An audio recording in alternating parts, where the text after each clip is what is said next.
फिर अपने चैनल के लिए बड़े ही सौभाग्य की बात है, आज फिर से हमारे साथ उपस्थित हैं पंडित श्री मार्कंडेय सारदे जी, जिनसे हम जानेंगे देवउत्थान एकादशी के ऊपर। देवउत्थान, देव उत्थान और प्रबोधनी एकादशी के नाम से उसे जाना जाता है। इस पे विस्तृत जानकारी देंगे पंडित श्री मार्कंडेय सारदे जी। हम स्वागत करते हैं उनका अपने चैनल दिव्य रश्मि में। स्वागत है श्री पंडित मार्कंडेय सारदे जी का। अभी कार्तिक माह में लगभग सभी त्यौहार समाप्त हो गए हैं। अब 2 त्यौहार और बचा है, जिसमें एक तो देवउत्थान एकादशी, उस एक के बारे में हम हमारे दर्शकों को आप बताएं क्या है वो और कौन लोग उसकी पूजा करते हैं, कैसे प्रारंभ हुआ, देवउत्थान एकादशी क्या है, पहले इस पे आप हमें बताएं। ओम विश्वानि देव सवितर्दुरितानि परासुः यद्भद्रं तन्नासुः। कार्तिक मास में आपने कहा कि वास्तव में एकादशी और पूर्णिमा ये 2 का महत्व है और अंतिम में अभी जो चल रहा है, लेकिन एकादशी पर ही आपका प्रश्न है। तो एकादशी का अर्थ है 11वीं तिथि, और 11वीं तिथि इसको एकादशी कहते हैं। और देवोत्थान क्यों कहते हैं? इसको देवोत्थान भी कहते हैं और ठेठ में लोग जेठान भी कहते हैं, देवउठनी भी कहते हैं, और क्या है कि प्रबोधनी भी कहते हैं। प्रबोधनी तो है ही, मुख्य नाम है। और हम लोग के यहाँ सुतनिया एकादशी कहा जाता था, क्योंकि इस दिन कंद और सुतनी अधिक लोग खा रहे थे। लगता है कि नए फलाहार के रूप में जो है यही था। खैर, तो एकादशी, ये देवोत्थान एकादशी का अर्थ है देवता के उठने की तिथि वाली एकादशी। देवता के उठने की, जागने की तिथि को एकादशी कहना का मतलब हुआ कि इस दिन भगवान का जागरण होता है। देवता में मुख्य देवता जो है यहाँ पर विष्णु ही ग्रहणीय हैं। क्यों? इसलिए कि एकादशी व्रत जो है वह विष्णु से संबंधित है। तो देवता से उठने का मतलब हुआ भगवान विष्णु के जागरण से संबंधित। भगवान विष्णु के जागरण से संबंधित क्या है? आप देखिए, हरिशयनी एकादशी के बाद देवोत्थान एकादशी, माने 4 महीना का आषाढ़ शुक्ल एकादशी को हरिशयनी एकादशी कहते हैं। माने यह भावना है कि भगवान शयन कर जाते हैं और इसी एकादशी को जागते हैं, इसलिए इसका नाम देवोत्थान या प्रबोधिनी एकादशी कहते हैं। तो भगवान के जागरण की तिथि है। आपका एक प्रश्न और रहा, एकादशी कब से प्रारंभ हुई? जी, मैंने पहले भी कहा है कि कार्तिक मास कभी वर्ष का अंतिम महीना है रहा, और अगहन का महीना ही पहला महीना रहा। अगहन से ही वर्षारंभ होता था, इसलिए उसका नाम है अग्रहायण। अग्रहायण माने अग्र मतलब आगे, माने शुरू, हायण मतलब वर्ष, वर्षारंभ। तो अगहन से शुरू और कार्तिक तक पूर्ण, यह हुआ एक साथ। इसलिए कार्तिक के महीने में जो यह प्रबोधिनी एकादशी हुई, इस दिन वर्ष की अंतिम एकादशी मान्य है। इस एकादशी में से जुड़ी हुई कुछ घटनाएं अगर हो, कोई कहानियां हो, कथा है, वो क्या है? नहीं, पहली बात यह है कि एकादशी का प्रारंभ ही देखिए, एकादशी का महात्म्य आप पढ़िएगा तो उसमें कथाएं ही कथाएं हैं, लेकिन सबसे पहली एकादशी यह है वो उत्पन्ना एकादशी है। उत्पन्ना का मतलब हुआ उत्पन्न एकादशी, माने एकादशी उत्पन्न कैसे हुआ, कब हुई जी। तो इसको जानना इसलिए आवश्यक है कि यही से एकादशी का चलन हुआ। कहते हैं कि तालजंग नामक एक दैत्य था, महापराक्रमी था। उसी का एक पुत्र था मुर, जिससे भगवान का नाम एक मुरारी भी है, तो मुर। और मुर इतना बड़ा बलवान और शक्तिशाली था कि उसने स्वर्ग पर भी अधिकार कर लिया। यहाँ तक कि चंद्रावतीपुरी में वह रहता था, और यहाँ तक कि उसने एक नया स्वर्ग ही बना लिया। इंद्र आदि देवताओं की जगह पर नए इंद्र, अग्नि, यम, वरुण आदि की स्थापना भी कर ली, उसने प्रतिष्ठित कर लिया। देवता जो है स्वर्ग लोक से अब जाए तो कहाँ जाए, इस मनुष्य लोक में आकर रहने लगे।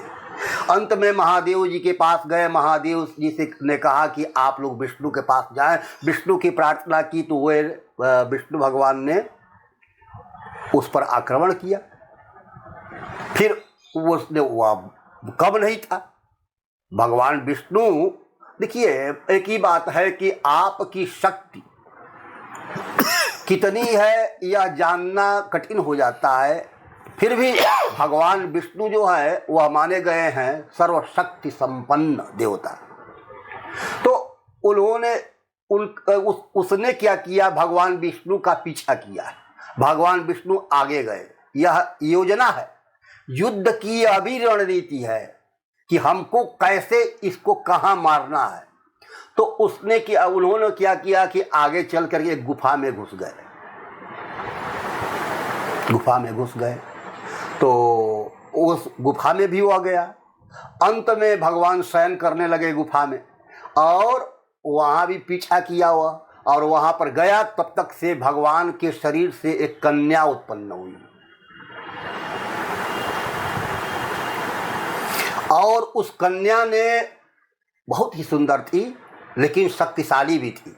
उस कन्या ने ही उस राक्षस का संहार किया। भगवान विष्णु जगे, या बने कि जो ही अभिनय किया हो सकता है कि माटियाए हों, और जगे तो उसने पूछा कि देवी तुम कौन हो। उन्होंने कहा कि मैं आपके शरीर से उत्पन्न हुई हूँ, तो मुझे स्थान दीजिए। भगवान ने कहा कि ठीक है, तुम एकादशी को उत्पन्न हुई हो, इसलिए तुम्हारा नाम उत्पन्ना रहेगा, और तुम्हारे साथ तुम्हारी तिथि को जो भी पूजा पाठ यज्ञ आदि करेंगे उनको अक्षय पुण्य की प्राप्ति होगी। वे कभी नरक नहीं जा सकते हैं, उनके जितने भी पाप हैं वे सब पाप दूर हो जाएंगे। और यही से एकादशी का व्रतारंभ हुआ। एकादशी जो व्रत है उसके पूजन की विधि क्या है, कैसे पूजन होता है? पहली बात है कि एकादशी वैष्णव व्रत है, लेकिन सभी लोगों के लिए यह व्रत जो है आचरणीय है, करने योग्य है। दूसरी बात है कि हमारे यहाँ कहा गया है कि 8 बरस से 80 बरस तक की अवस्था तक सभी को एकादशी का व्रत करना ही करना है। मतलब यह नित्य व्रतों में से एक है। 8 बरस से 80 बरस की अवस्था तक सबको करना है, तो यह व्रत करना है। आपका प्रश्न रहा कि क्या कैसे पूजा करनी चाहिए, तो पहली बात है कि पूजा करने की बात है, भगवान विष्णु की आराधना करनी है। ओम नमो भगवते वासुदेवाय, ओम नमो नारायणाय, ओम विष्णवे नमः, इन मंत्रों से भगवान विष्णु की आराधना करें, पूजा करें, पाठ करें, और भागवत आदि का पाठ करें, या वैष्णव पुराण जो भी हैं, पद्म पुराण, विष्णु पुराण, वराह पुराण आदि पुराणों का वाचन करें, पाठ करें। या देखिए, पाठ करें, वाचन करें का मतलब है कि जिस देवता की आराधना की जाती है उस देवता के स्वरूप को अपने में धारण करना होता ही आचरण होता है। मतलब कि भगवान विष्णुमय होना ही इस एकादशी का ध्येय है। तो आप जो है पूजा करें, जौ, अक्षत, तिल आदि से आद घी मिला करके आहुति करें इन्हीं मंत्रों से, चाहे ओम नमो भगवते वासुदेवाय, चाहे ओम नमो नारायणाय, या ये ओम विष्णवे नमः, इनसे करें। और दूसरी बात है कि इसको बताया गया है कि आप दशमी को एक भुक्त रहें या नक्त व्रत करें। नक्त व्रत का मतलब हुआ एक भुक्त का मतलब कि एक भुक्त का मतलब एक बार भोजन।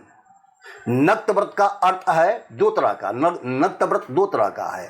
गृहस्थों के लिए अलग है, सन्यासियों के लिए अलग है।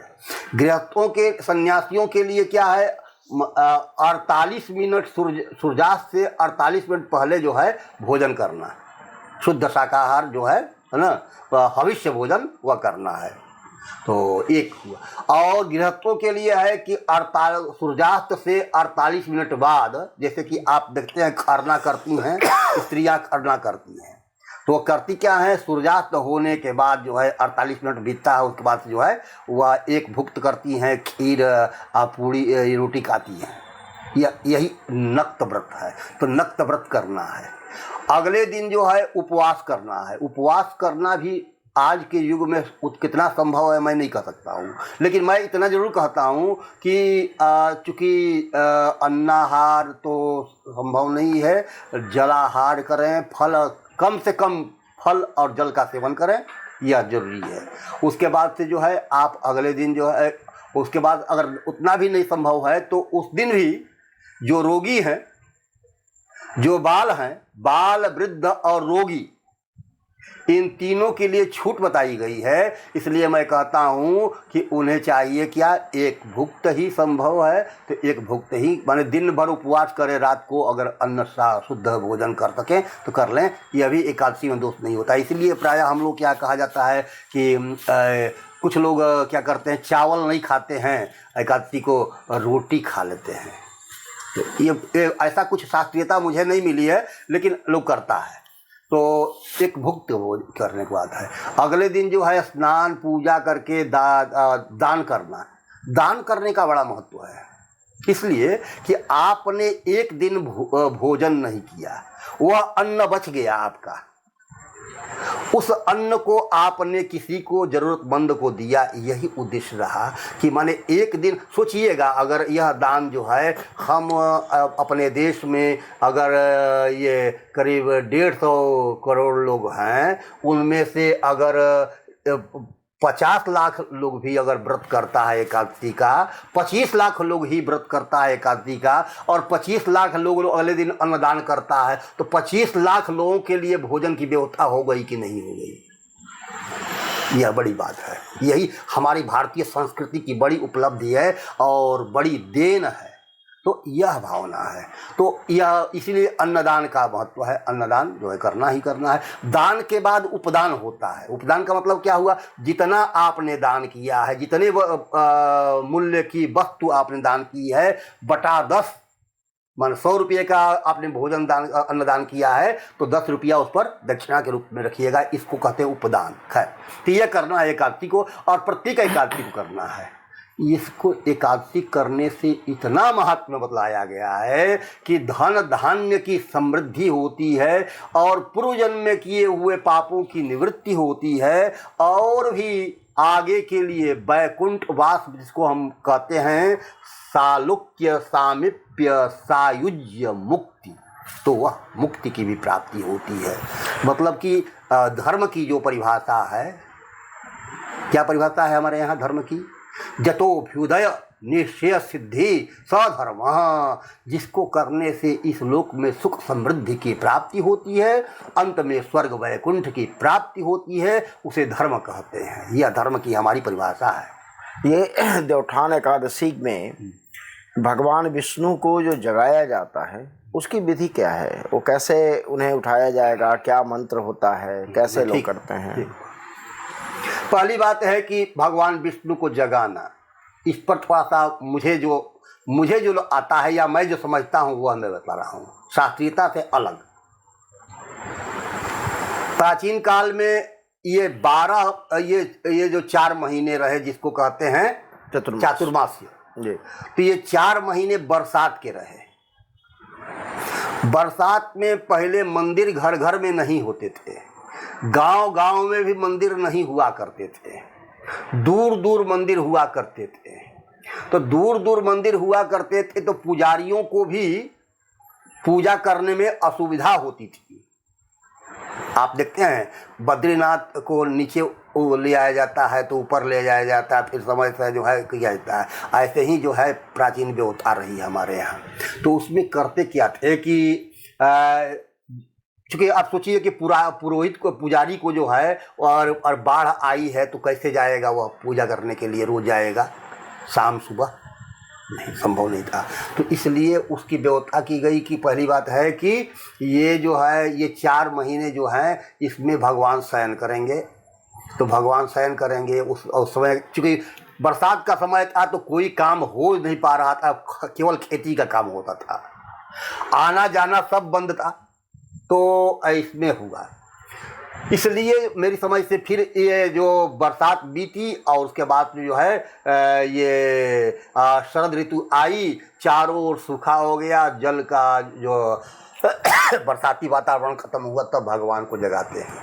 यह एकादशी सबसे बड़ी एकादशी मानी गई है। इसलिए मानी गई है कि यह साल भर के जितने भी पाप पुण्य हैं या कृत्य हैं उनको परिमार्जित कर देती है एकादशी। तो इसलिए इसका महत्व है। आपने प्रश्न किया कि भगवान को जगाने की विधि, तो भगवान को जगाना, तो मैं एक और बात कह रहा था कि भगवान को जगाना क्या, जो विश्व वो स्वयं जगे हुए हैं उनको जगाना क्या। लेकिन यही जो है भगवान जो है, चूँकि इनको अर्चावतार जो कहते हैं हमारे यहाँ शास्त्रों में, अर्चावतार का मतलब क्या होता है? मतलब कि जैसे हम खाते हैं, जैसे हम सोते हैं, जैसे हम जगते हैं, जैसे वैसे हम उठते हैं, जैसे हमारी क्रियाएं जो होती हैं वही भगवान की भी क्रियाएं हैं। मूर्तियों में यही भावना करके हम पूजा करते हैं। यह अर्चावतार का सिद्धांत है। अब जो है हम भगवान को जगाने के लिए सायंकाल में जो है शंख भेरी मृदंग आदि बजाते हैं, पूजा करते हैं। पहले पूजा करने के बाद जो है शंख भेरी मृदंग आदि बजाते हैं और प्रार्थना करते हैं। प्रार्थना करते हैं, क्या कहते हैं कि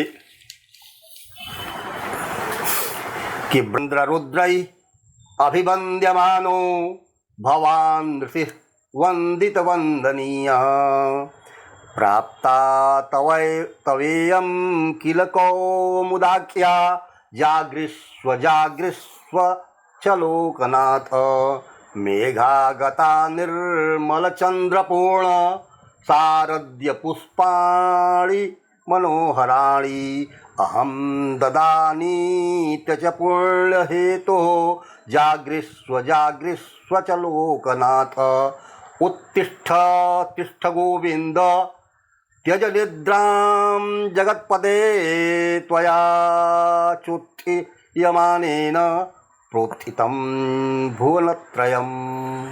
इस बार जो एकादशी का व्रत हो रहा है उसकी तिथि क्या है? क्योंकि इस बार फिर एकादशी में भी कन्फ्यूजन है कि 1 तारीख को होगी या 2 तारीख को होगी, तो उसकी तिथि क्या है? तो बात तो ये पहला जो मैंने क्या कहा श्लोक में उसको भी समझ लिया जाएगा तो आम आदमी के लिए भी फायदा होगा कि वो देखिए श्लोक हम लोग क्या होता है कि पंडित लोग पाठ कर जाता है लेकिन जजमान समझ नहीं पाता है कि क्या हुआ, क्या कहा गया, और उसी में जो है वो हाथ जोड़ करके बस समझ जाता है कि हाँ ये जो कुछ कहा गया है, पंडित ने कुछ कहा है। इसलिए मैं चाहता हूँ कि श्रोताओं को, दर्शकों को यह भी बता दिया जाए कि कहा क्या गया इस श्लोक में। तो कहा क्या गया यह भी जानना। ब्रह्मेंद्र रुद्र अभिवन्द्यमानो, आप क्या है? ब्रह्मा, इंद्र और रुद्र आदि देवताओं के द्वारा वंदित हैं, ऋषियों के द्वारा भी अभिवंदनीय है, वंदित है। और या कौमुद का समय, मतलब किया कार्तिक के महीने को इसी को कौमुद कहा गया है। तो कौमुदी महोत्सव होता है ना, तो कौमुद काल कहा गया है। तो इसमें आप जगिए जगिए भगवान, हे संसार के स्वामी, हे लोकनाथ, आप जगिए। और क्यों जगिए कि मेघा गता निर्मल पूर्ण चंद्र, मेघ चले गए और आकाश जो है पूर्ण चंद्र से शोभित है। शारद्य पुष्पाणि मनोहराणि, और शरद ऋतु के अनेक जो है मनोहर फूल जो है खिल गए हैं। अहम ददानी पुण्य हेतु, तो मैं आपको वे पुष्प अर्पित कर रहा हूँ, आप जगिए। पुण्य के कारण, मैं पुण्य प्राप्ति के लिए मैं यह पुण्य पुष्प अर्पित कर रहा हूँ। इसलिए भगवान, हे संसार के स्वामी, हे लोकनाथ, आप जागिए जागिए। उत्तिष्ठ तिष्ठ गोविंद, हे गोविंद उठिए जगिए। त्यज निद्राम जगतपते, आप निद्रा का त्याग कीजिए। त्वया चोत्थीयमानेन, जब आप जग जाएंगे तो प्रोत्थितम भुवन त्रयम, यह तीनों लोक जो है जग जाएंगे।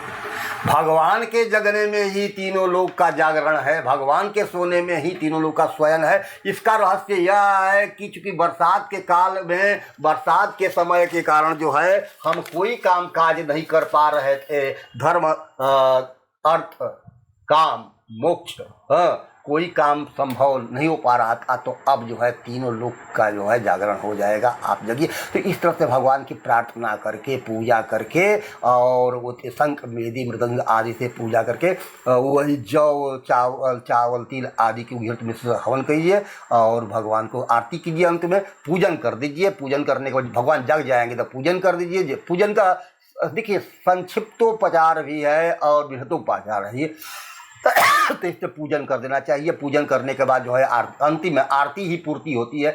आरती की एक परंपरा चल पड़ी है, मैं थोड़ा सा उस पर नहीं जा रहा हूँ, लेकिन जा रहा हूँ नहीं जा रहा हूँ। जैसे आप देखते होंगे कि ओम जय जगदीश हरे भक्तजनों के संकट क्षण में दूर करे, लोग जो गाता रहता है और इधर जो है हाथ चलता रहता है। आरती की व्यवस्था क्या है, शास्त्रीय व्यवस्था क्या है?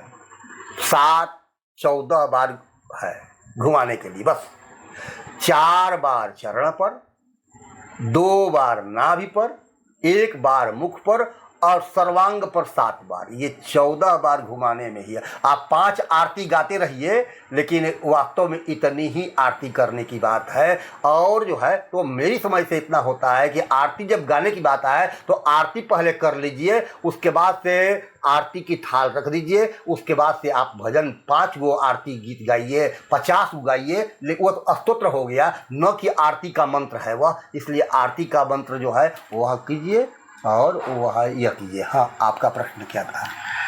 इस बार देवउठान एकादशी किस दिन है? किस दिन को है आपका यह प्रश्न? तो एकादशी जो है 1 तारीख को है। लेकिन 1 मिनट, आपका प्रश्न यह भी रहा कि आपने कहा कि 1 और 2 का चक्कर है। 1 और 2 का चक्कर है। चलिए, 1 को जो एकादशी है, हाँ 1 मिनट, 1 तारीख को शनिवार है जी, ठीक है। शनिवार को एकादशी, ये रात्रि 2:57 तक है एकादशी तिथि। इसके बाद से अगले दिन सुबह तक से ये बल्कि 2 माने इसको कहिएगा, शनिवार को रात बीतने पर 2:57 तक, मतलब लगभग 3 बजे तक जो है एकादशी तिथि रहेगी। उसके बाद से द्वादशी तिथि प्रारंभ हो जाएगी। द्वादशी तिथि जो होगी रविवार को, वह रात्रि 1:26 तक रहेगी। अब आपका प्रश्न ऐसे आया कि 2 तारीख को भी है, 2 तारीख को द्वादशी पड़ेगी। 2 तारीख को द्वादशी पड़ जाएगी। तो द्वादशी एकादशी के अभाव में द्वादशी कर, 10वीं विद्या एकादशी नहीं की जाती है। तो 10वीं विद्या एकादशी है नहीं। 10वीं विद्या का मतलब है कि 10वीं सूर्योदय में 10वीं है, उसके बाद एकादशी तिथि आ गई, तो वह नहीं है। और अगर 10वीं विद्या एकादशी हो, अगर अगले दिन एकादशी एकदम गायब हो तो द्वादशी तब कर लेना चाहिए। यहाँ पर एकादशी गायब नहीं हो रही है, तब फिर कैसे हो जाएगी, क्या नाम है कि रविवार को, मतलब कि 2 तारीख को कैसे हो जाएगी? रविवार को द्वादशी जो होगी वो रविवार को देखिए, एक और बात कि जिस दिन द्वादशी मिश्रित एकादशी होती है उसको कहता है, पंचांग कहता है सर्वेशाम एकादशी व्रतम।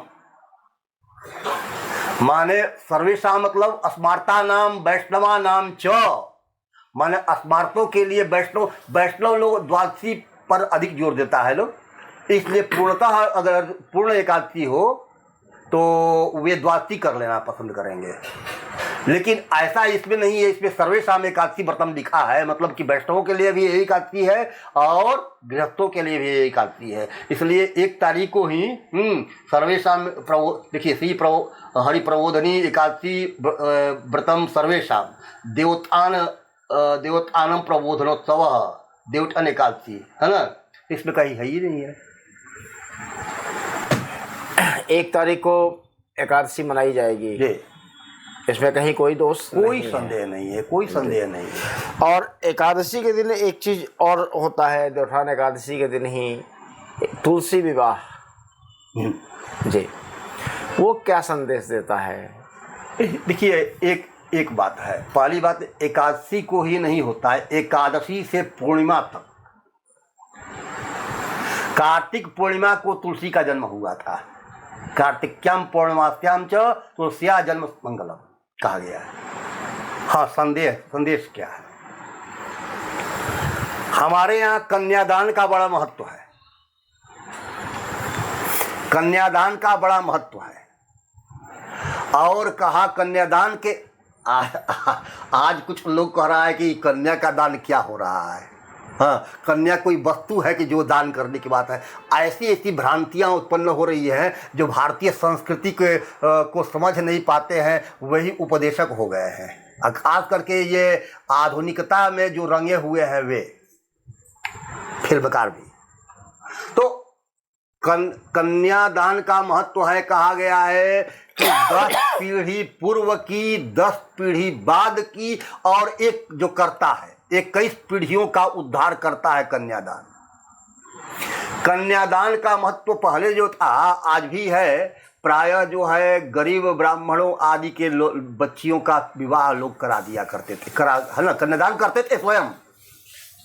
अब जो है तुलसी विवाह का जो वही उद्देश्य है, तुलसी को जो है सावन में लगाइए और इतना दिन सींचते हैं, पालते हैं पुत्री के रूप में। वह भी भगवान विष्णु की तुलसी को भी विष्णु प्रिया कहा गया है।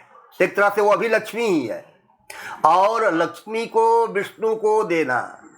हमारे यहाँ जो विवाह भी होता है तो जो लड़की का विवाह करते हैं उसमें भी वर को क्या माना गया है? विष्णु। कन्या को क्या माना गया है? लक्ष्मी। और जो दाता है वह क्या है? वरुण। दाता हम वरुणो राजा कहा गया। माने समुद्र की पुत्री लक्ष्मी है, इस भावना से उसका दान किया गया है। ठीक है, तो यह दान की बात है, कन्यादान का महत्व। इसमें कन्यादान जो है कहा गया है कि इस समय जो है कार्तिक महीना में एकादशी से पूर्णिमा तक, खास करके नक्षत्र रहने पर जो विवाह का लग्न आदि हो तो उसमें कन्यादान करे, पूजा करे। और सामान्यतः लोग इसलिए कर दिया करते हैं एकादशी को कि एकादशी को उपवास करते ही हैं।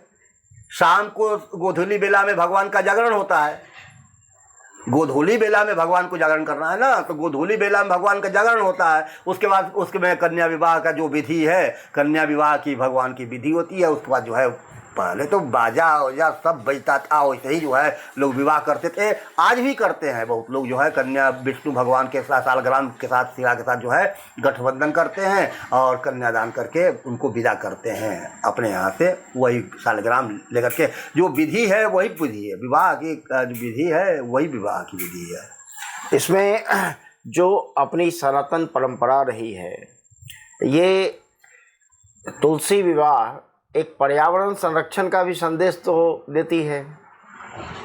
देखिए, मैं कह रहा हूँ, मुझे एक आलेख में, मैंने संस्कृत में जो आलेख है तुलसिया जन्म मंगलम है ना, एक है, तो मैंने कहा है कि यह परीक्षण का विषय है कि तुलसी पर हम तुलसी के साथ जो है भगवान सालग्राम की शिला को जोड़ते हैं, तो उससे कौन सी रासायनिक क्रिया होती है इस पर तो लोगों का ध्यान जाता नहीं है। लोग खाली मान लेता है कि जो है बस एक कार्य है कर दिया। इसको वैज्ञानिकों को चाहिए, खास करके तुलसी जब हम चढ़ाते हैं भगवान विष्णु को, भगवान विष्णु के साथ जब जोड़ते हैं तुलसी को, शालग्राम शिला की जो देखिए हर चीज़ में जो है वह वैज्ञानिक तत्व तो है ही। मैं धार्मिक बात नहीं कर रहा हूँ, मैं वैज्ञानिक बात कर रहा हूँ। तो वैज्ञानिक तत्व जो है उसमें तो है ही। अब तुलसी के साथ जो जोड़ने की परंपरा रही है, इस पर जो है वैज्ञानिक अध्ययन की आवश्यकता है कि उससे कौन सी रासायनिक क्रिया होती है जिससे घर गृहस्थ को हम शुद्ध मानते हैं, शुद्ध रहने की बात करते हैं, पुण्य की प्राप्ति मानते हैं। ऐसे ही हमारे ऋषियों ने कोई परंपरा नहीं विकसित कर दी होगी, ऐसे ही हमारे यहाँ कुछ भी नहीं चला है। तो लेकिन यह खोज का विषय है और उसको खोज करना चाहिए आज के लोगों को कि यह क्या है। मजाक का विषय नहीं है कि ये जो है कन्या पुत्री का विवाह हो गया, जैसे वैसे ही शालिग्राम के साथ भगवान की भगवती तुलसी का विवाह हो गया, एक पौधा को जोड़ दिया गया, एक पत्थर से जोड़ दिया गया। यह भावना नहीं रखनी है। वह त्रैलोक्य मंगल भगवान विष्णु की जो भावना करते हैं उस शालग्राम शिला में, और उनकी प्रिया की बात करते हैं तुलसी में, तो तुलसी का औषधीय गुण तो पर्याप्त है ना, बहुत काफ़ी है। लेकिन उस औषधीय गुण के साथ भगवान शालग्राम की शिला जुड़ती है, जिसे हम शालिग्राम का जो चरणोदक पीते हैं उसमें तुलसी भी डालते हैं। उसकी रासायनिक क्रिया क्या हो रही है वो खोज का विषय होना चाहिए। आज के वैज्ञानिकों को खोजना चाहिए, उनको तथ्य मिल जाएगा कि यह कोई माने डपोरसंखी परंपरा नहीं है। तो खैर यह मेरा विषय इसलिए नहीं रहा कि मैं वैज्ञानिक नहीं हूँ, उस तरह का अध्ययन नहीं कर सकता। अपने पास जितने भी व्रत है, त्योहार है जी, सबका कहीं ना कहीं से साइंटिफिक एकदम है। उसमें कोई नकार नहीं सकता है उसमें, बल्कि वो नकारेगा वही जो अंध परंपरा वही मानता है जो कुछ नहीं जानता है और न जानना चाहता है। जानता भी नहीं है, जानना चाहता भी नहीं है। नहीं तो बतलाइए, इतनी पुरानी संस्कृति जो है क्यों आज तक उसी को, उस बात को लेती आती है, चलती आती है और ढोती आती है हमारी पीढ़ी, क्यों ढोती आती है? नहीं, यहाँ तक कि आप विष्णु पुराण को अगर देखें तो विष्णु पुराण एक विकसित ज्योग्राफी का बुक है। उतना विकसित तो आपका आज का भी भूगोल नहीं है जितना कि विष्णु पुराण खुद स्वयं में विकसित है। जितने पुराण हैं, एक बात है, पुराण जो भी लिखे गए हैं वो पुराण उनका समय जो भी रहा हो, लेकिन उसमें भूगोल का जो वर्णन है, जो भूगोल है उसका, जो ये खगोल है जी, खगोल और भूगोल, ये दोनों का जो अध्ययन है वह बहुत काफ़ी वैज्ञानिक है। अच्छा, एक और बात समझिएगा, हमारे यहाँ जो रंगों की कल्पना की गई, सूर्य चंद्र आदि मंगल आदि की, वो क्या उसको मिटा पाया कोई वैज्ञानिक, आधुनिक वैज्ञानिक? कहा कि नहीं मंगल का रंग जो है लाल नहीं है, दूसरे रंग का है, वहाँ हरा है, काला है आदि? कहा नहीं कहा। क्यों नहीं कहा? क्यों नहीं कह पाया? अगर अब वैज्ञानिक बात होती तो कहता ना। उनके यहाँ का तो धारणा बदल गई थी, उनके यहाँ की धारणा बदल गई थी, बहुत चीज़ें जो है वो नहीं मानते थे, यहाँ मानने लगे, तो वो बात अलग है। बाकी लोगों में तो पृथ्वी को गोल नहीं चपटा कहा जाता है, और अपने यहाँ तो सभी ग्रहों की प्रॉपर्टी तक लिखी हुई है, किसका रंग क्या है, किसके अंदर क्या है, कौन सी वस्तु किसके अंदर है। ये सब विष्णु पुराण खुद अपने आप में एक बड़ी वैज्ञानिक ग्रंथ है। अगर हम लोगों को धर्म से अगर परहेज है तो वो साइंस मानकर पढ़ ले एक बार, तो भी बहुत कल्याण होगा। देखिए, जब तक हम भारतीय पुस्तकों को नहीं पढ़ पाएंगे, वेदों का अध्ययन नहीं कर पाएंगे, वेदों के विज्ञान का अध्ययन नहीं कर पाएंगे, रामायण महाभारत की वैज्ञानिकता का अध्ययन नहीं कर पाएंगे, जब तक पुराणों की वैज्ञानिकता का अध्ययन नहीं कर पाएंगे, जब तक भारतीय संस्कृति की वैज्ञानिकता का अध्ययन नहीं कर पाएंगे, तब तक हम आधुनिकता के नाम पर छिछलापन को ग्रहण कर रहे हैं।